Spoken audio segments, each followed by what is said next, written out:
Hello everyone, welcome to my channel.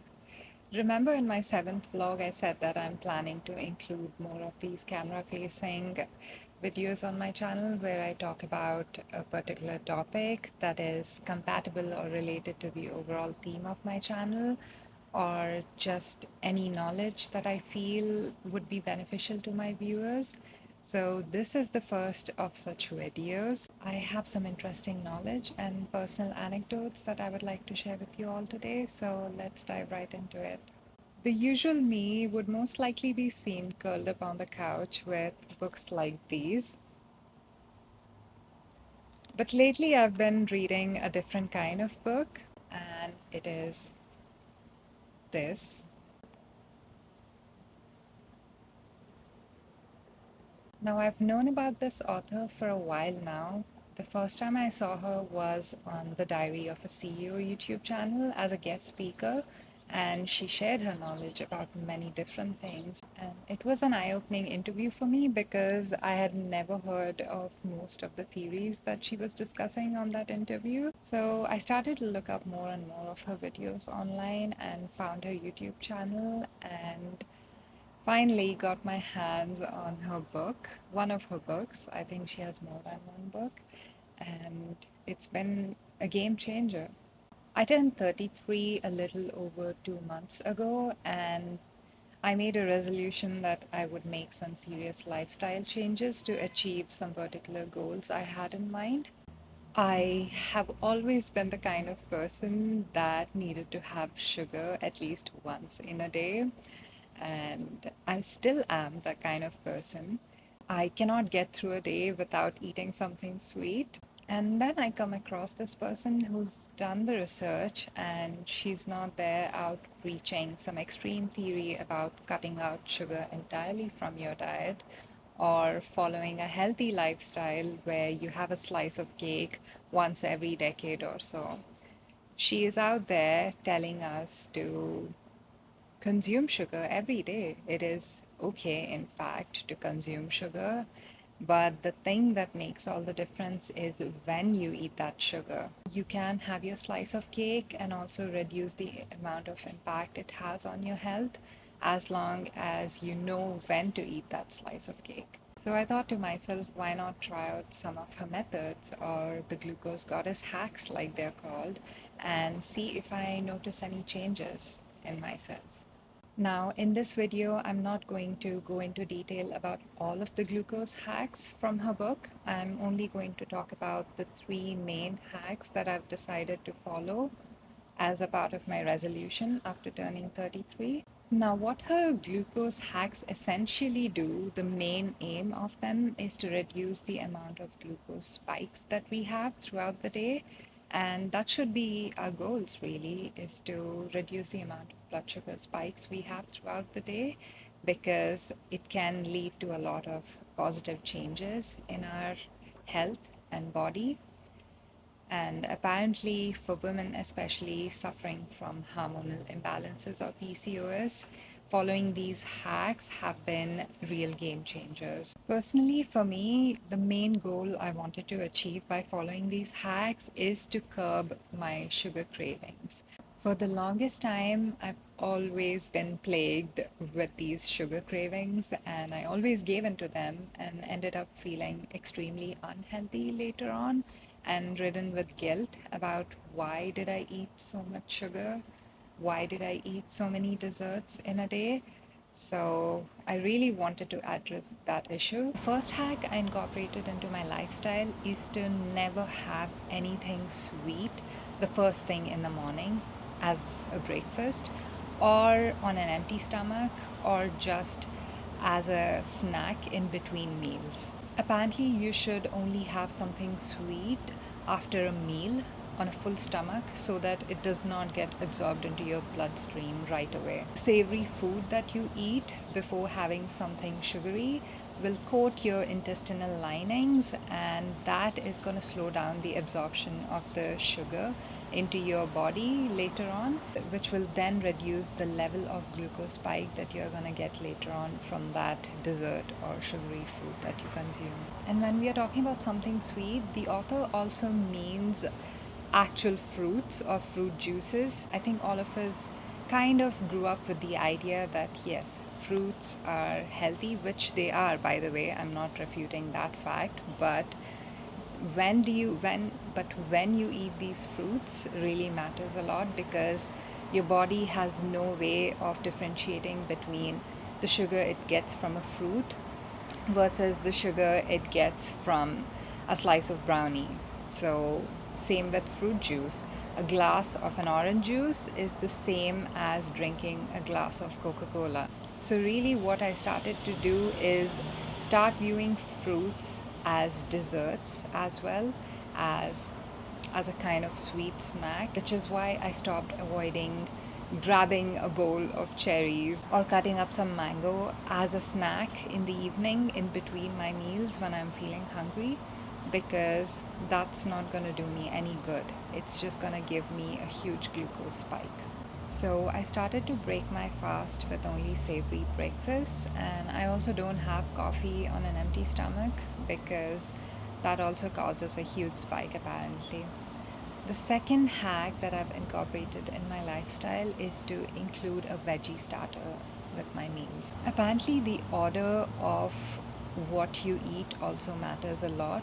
You should always start with a lot of fiber and then proteins and fats and lastly carbs. But this order was sort of unrealistic for me to follow because I mostly cook Korean and Indian style meals at home, and it's kind of hard to differentiate the fiber from the protein and the carbs because everything is just sort of meant to be consumed together. You can't really pick apart kimchi fried rice to separate the kimchi and the pork from the rice, or you cannot have a curry by itself without the roti or paratha or flatbread and the rice.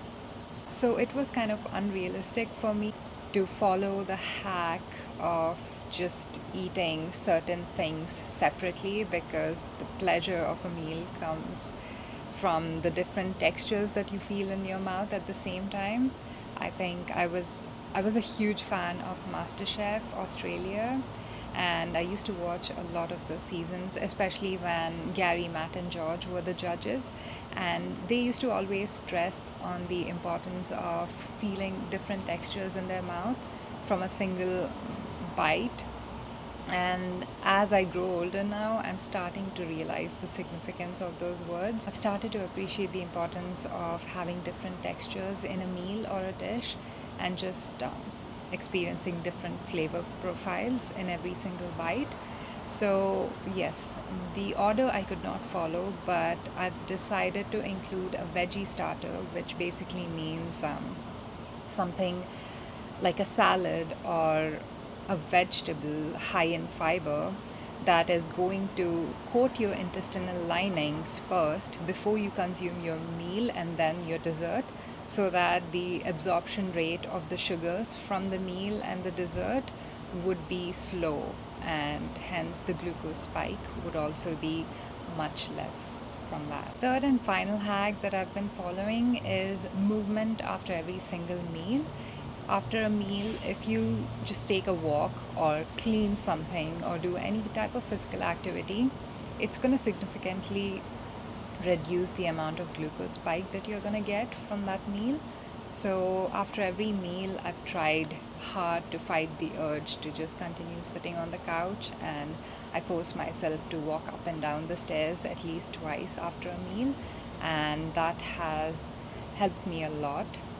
Now, I'm in no way a strict follower of these hacks, strict in a way that I I do not follow these every single day. There are days when my husband Mark and I would just want to get chicken McGriddles from McDonald's for breakfast, or pizza from Costco for lunch, or Cajun fries from Popeyes, and the Chick-fil-A sandwich for dinner. Or there are days when I'd be too lazy to just step into the kitchen or cut up some cucumber. Or there are days when I would feel like eating a mountain of food, and I would end up eating a mountain of food and start experiencing this existential crisis that whether I should start rethink my career as a mukbang YouTuber, because I consume so much food in one single sitting or in a single day. And there would be days when Mark and I would just be watching a movie and we'd be in the middle of a movie. So we'd have our dinner then, and I can't really pause the movie to get up and just go up and down the stairs for some mobility and movement after a meal. So, what I'm saying is, I've been following these hacks at least 3 to 4 days a week, and I also try to do intermittent fasting at least 3 to 4 days a week. The hacks that I've been following in the last 2.5 months, I've started to notice some positive changes, and I really wanted to share them with you. So here we go. The first change that I've noticed is that I have a much flatter tummy now. I'm nowhere near my ideal body shape right now, but still, it's a start because my tummy fat has always been stubborn.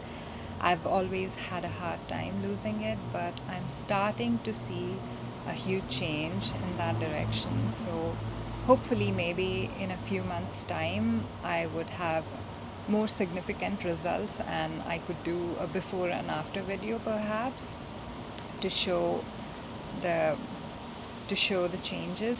But for now, it's a start. It's definitely a start. And the second change I've noticed is that I don't feel overly lethargic during the day anymore. My energy levels have significantly gone up. So that's a good thing because that's one of the things that the author claims in the book would happen if you follow these hacks. And the third and final change that I've noticed is the huge drop in my cravings. That was my goal that I started out with um, when I started doing these hacks. That was the goal I wanted to achieve, is to have control over my cravings huge instead of this huge sugar demon controlling my actions all the time. So that was amazing. I have control over my cravings now. I can get through a whole day, without eating a dessert.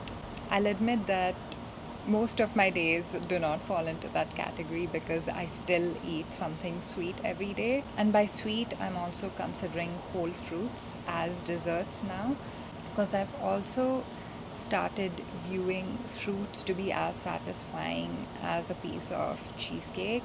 And the previous me would have never been satisfied with just having fruit as a dessert and not having anything else. And when I eat regular desserts, I've also found out that now I eat them in moderation, like 2 or 3 bites, and I am satisfied. And I've started baking a lot at home. I bake my own desserts now. So I've started to cut down the amount of sugar I put in them so that they are not sweet anymore, because whenever you get something from a bakery or outside, you do not have control over the amount of sugar that goes into those desserts. So in conclusion, I would definitely recommend reading this book. And if you're not a reader, you can always look up her videos online or on YouTube, and there's a wealth of knowledge out there. And personally, for me, her hacks and her methods have really worked out. I know it's different for everyone, but I personally feel like these hacks can be huge game changers for many people out there. And I really wanted to make this video to share this knowledge with you all. I know there are tons of experts out there preaching so many different things: what's good for you, what's not good for you, what's a toxic food, and what's safe for consumption, and what kind of diet should you have. Should it be a protein rich diet, or should it be a fiber rich diet, or should you just eat fats, keto? But personally, for me, I could never follow extreme diets where you cut out a major food group out of your diet. I I can personally never ever do that. I like to always eat what I feel like eating, but following these hacks have helped me to eat that food in moderation, and I don't kind of overeat anymore, at least on the days that I'm following these hacks, because, like I said before, there are days where I end up eating a mountain of food, but at least I feel less guilty now after such days, because I know that I have these hacks to fall back on, and they would sort of help me restore my health. So, like I said, personally for me, these have worked out, and it's really up to us to do the research and try out different things and see what works out for us best. But I really feel like we as humans get so caught up in our busy lifestyles that we do not take a moment to research or consider making a lifestyle change.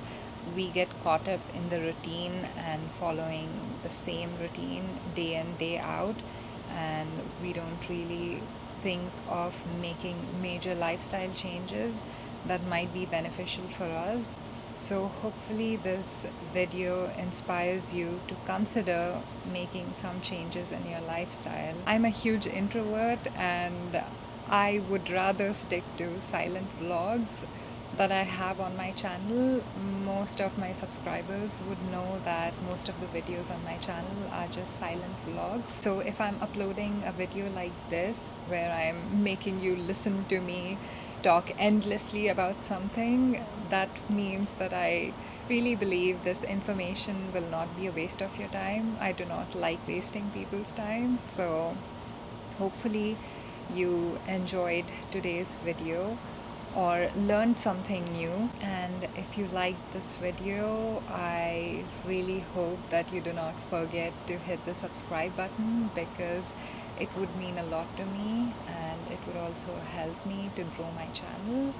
And with that said, I will not keep you here any longer. I will see you in the next video.